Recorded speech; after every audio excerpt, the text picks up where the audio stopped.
विश्व युवा कौशल दिवस 2026 पर बुधवार को व्यावसायिक शिक्षा, कौशल विकास एवं उद्यमशीलता विभाग की तरफ से बुधवार को राजधानी लखनऊ स्थित इंदिरा गांधी प्रतिष्ठान में राज्य स्तरीय कार्यक्रम आयोजित किया गया। मुख्यमंत्री योगी आदित्यनाथ ने इसका उद्घाटन किया।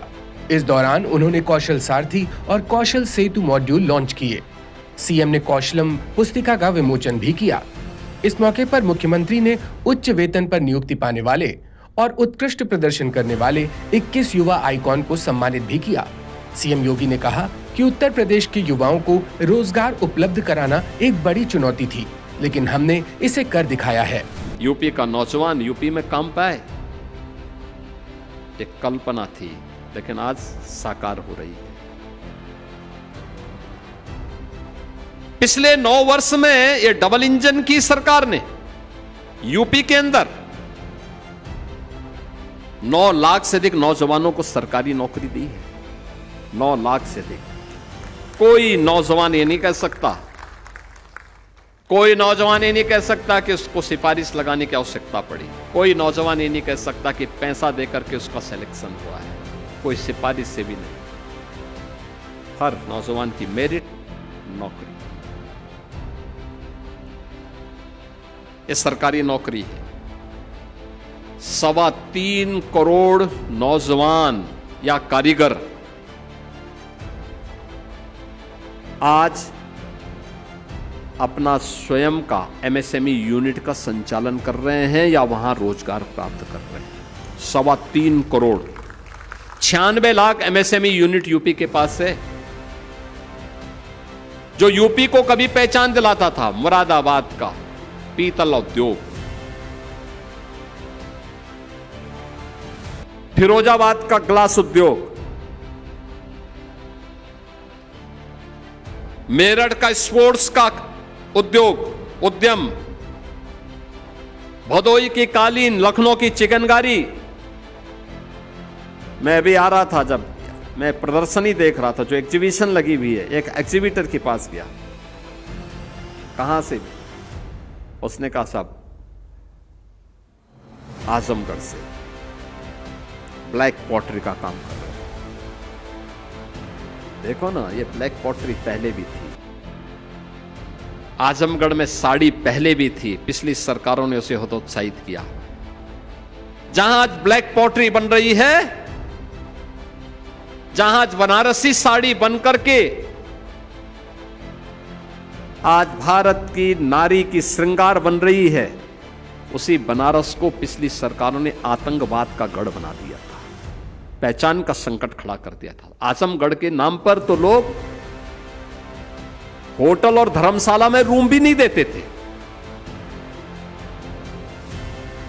उस आजमगढ़ की स्थिति इन्होंने पैदा कर दी थी। सीएम योगी ने पूर्व की सरकारों में यूपी की बीमारू स्थिति का जिक्र करते हुए आज प्रदेश की अर्थव्यवस्था में हुए बड़े बदलाव का जिक्र भी किया। प्रदेश में सुरक्षा का वातावरण पैदा हुआ, तो सुरक्षा के वातावरण से बड़े बड़े निवेश भी आए। पहले निवेश क्यों नहीं होता था? सुरक्षा नहीं थी, लैंड बैंक नहीं था। और याद रखना, बड़े निवेश के लिए आधारभूत आवश्यकता होती है एमएसएमई का, सूक्ष्म लघु मध्यम उद्यम का। ये सब नदारत थे, या तो बंद था या भाग रहा था। कारीगर प्लान कर रहा था, नौजवान आगे के भविष्य के लिए चिंतित था। दुष्परिणाम हमारे सामने होता, यूपी बीमार होता गया, बीमारू राज्यों की श्रेणी में खड़ा हो गया। देश के अंदर जिस यूपी में प्रति व्यक्ति आय देश के अंदर सर्वाधिक होती थी, उस यूपी की प्रति व्यक्ति आय देश के अंदर बॉटम में चली गई, बॉटम 3 में चली गई। और आज मैं कह सकता हूं, यूपी भारत की टॉप 3 इकोनॉमी में फिर से अपना स्थान बना दिया। अब यूपी बीमार नहीं है। यूपी आज के दिन पे देश के अंदर सबसे तेज गति के साथ बढ़ती हुई अर्थव्यवस्था है। टॉप 3 में यूपी आ गया। और मेरा मानना है, ये हमने सफलता इसलिए प्राप्त की क्योंकि युवाओं को नौकरी मिली है, युवाओं को रोजगार मिला है, युवा अपने उज्जवल भविष्य के लिए आश्वानित हुआ है। उसे विश्वास है कि डबल इंजन की ये सरकार उसके भविष्य के साथ किसी को खिलवाड़ नहीं करने देगी। और इसी के लिए प्रधानमंत्री मोदी जी के विजन को जमीनी धरातल पर उतारने के लिए कौशल विकास के इस अभियान को हम लोगों ने प्रभावी ढंग से उतारने का काम किया।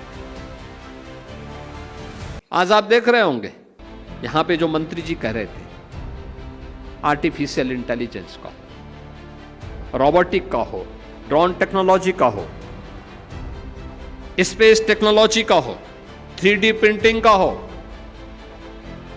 ये सभी कुछ ट्रेनिंग आज यूपी के ITI में भी दी जा रही है। प्लम्बरिंग से लेकर के सेमीकंडक्टर के निर्माण की ट्रेनिंग आज यूपी के स्किल डेवलपमेंट के सेंटर में दी जा रही है। यूपी के अलग अलग जनपदों में, ऐसा नहीं क्योंकि लखनऊ में, नोएडा, ग्रेटर नोएडा या फिर गाजियाबाद में, वो महोबा में भी आपको मिलेगा, चित्रकूट में भी मिलेगा, सोनभद्र में भी मिलेगा, बलिया में भी मिलेगा, बहराइच में भी मिलेगा, हर जगह मिलेगा। युवाओं के लिए एक प्लेटफॉर्म है, उनके लिए रोजगार के मेले लग रहे हैं, कैंपस सिलेक्शन की कार्रवाई और कैरियर काउंसलिंग के कार्यक्रम चलाए जा रहे हैं। और यह जरूरी नहीं कि हर नौजवान एक जैसा हो, और मैं मानता हूं बहुत सारे नौजवान को नौकरी उसकी आवश्यकता है, जैसे वो बेटी राजरानी बोल रही थी बरेली से। कार्यक्रम में शामिल भाजपा विधायक नीरज बोरा ने योगी सरकार की युवाओं में स्किल डेवलप करने और उन्हें प्रशिक्षित कर रोजगार उपलब्ध कराने को बड़ी उपलब्धि बताया। विश्व कौशल दिवस पर मैं उत्तर प्रदेश सरकार के माध्यम से, कौशल विकास विभाग के माध्यम से जो आज यहाँ पर कार्यक्रम हो रहा है, उस पर शुभकामनाएं देता हूँ। और मैं इस कार्य के लिए देश के यशस्वी प्रधानमंत्री आदरणीय नरेंद्र मोदी जी को विशेष रूप से बधाई देना चाहता हूं कि 2014 में सरकार बनने के बाद उन्होंने कौशल विकास जैसा महत्वपूर्ण विभाग का गठन किया, राज्य सरकारों में गठन हुआ और उसके माध्यम से देश की बहुत बड़ी आबादी, युवा आबादी को रोजगार परक शिक्षा के माध्यम से जोड़ने का अवसर प्रदान किया। और यह रोजगार परक शिक्षा जो है उनको व्यवसाय में और उनको रोजगार दिलाने में महत्वपूर्ण सिद्ध हो रही है। और मैं कह सकता हूँ एक बड़ी स्किल डेवलपमेंट, स्किल एनहांसमेंट की जो ये कोशिश है, इससे हमारा प्रदेश उद्यमी प्रदेश बनेगा। माननीय मुख्यमंत्री आदरणीय योगी आदित्यनाथ जी के माध्यम से युवाओं को जो मुख्यमंत्री स्वरोजगार योजना के अंतर्गत 5 लाख रुपए का ऋण, वो भी ब्याज मुक्त ऋण, बिना बैंक गारंटी के और बिना मार्जिन मनी के मिल रहा है। मैं समझता हूं कि एक विशेष पहल है उत्तर प्रदेश को उद्यमी प्रदेश बनाने में, उत्तम प्रदेश बनाने में, और निश्चित रूप से आने वाले समय में उत्तर प्रदेश $1 ट्रिलियन इकोनॉमी बनकर देश की अर्थव्यवस्था में बड़ा योगदान देगा। कार्यक्रम के दौरान कौशल विकास एवं उद्यमशीलता राज्य मंत्री कपिल देव अग्रवाल ने युवाओं को सशक्त करने के प्रयासों पर प्रसन्नता जताई। उन्होंने कहा कि योगी सरकार कौशल विकास की दिशा में बड़ा काम कर रही है। आदरणीय प्रधानमंत्री श्री नरेंद्र मोदी जी की कुशल नेतृत्व और हमारे बहुत ही ऊर्जावान मुख्यमंत्री श्री योगी आदित्यनाथ जी के बहुत ही शानदार मार्गदर्शन में व्यवसाय शिक्षा कौशल विकास विभाग के द्वारा बहुत ही शानदार उल्लास के साथ, उत्साह के साथ युवाओं को प्रशिक्षण, इंडस्ट्री की डिमांड के अनुरूप, यानी इंडस्ट्री क्या चाहती है, कैसा स्किल उसको चाहिए, कैसे युवा उसको चाहिए, उसके लिए लगातार हमारा विभाग उनको प्रशिक्षण देने का काम कर रहा है। हमने स्किल मैपिंग कराया है, मैपिंग करा कर उनको प्रशिक्षण दिया है। और जब पीरियड के अंदर पढ़ाई के साथ साथ 9th, 10th, 11th, 12th ऐसे इंटरमीडिएट कॉलेज के अंदर उत्तर प्रदेश में युवाओं को लगभग 2.5 लाख युवकों को हमने प्रशिक्षित होने का काम चल रहा है। टाटा के माध्यम से भी लगभग 150 ITI को डेवलप करके नई तकनीक के साथ 10,000 युवाओं को इंडस्ट्री की डिमांड के अनुरूप प्रशिक्षित किया है। अब उनको पूरा भरोसा है कि आज आत्मनिर्भर उत्तर प्रदेश के लिए, आत्मनिर्भर भारत के लिए हमारे विभाग की अत्यंत महत्वपूर्ण भूमिका है। युवा प्रशिक्षित हों, स्किल्ड हों और देश को आत्मनिर्भर बनाने में अपना योगदान करें। सीएम योगी ने सभी युवाओं को बधाई देते हुए उनके उज्जवल भविष्य के लिए शुभकामनाएं दी। उन्होंने कहा कि आज हर युवा को विश्वास है कि डबल इंजन की सरकार उसके भविष्य के साथ किसी को भी खिलवाड़ नहीं करने देगी। ब्यूरो रिपोर्ट, द हो हल्ला।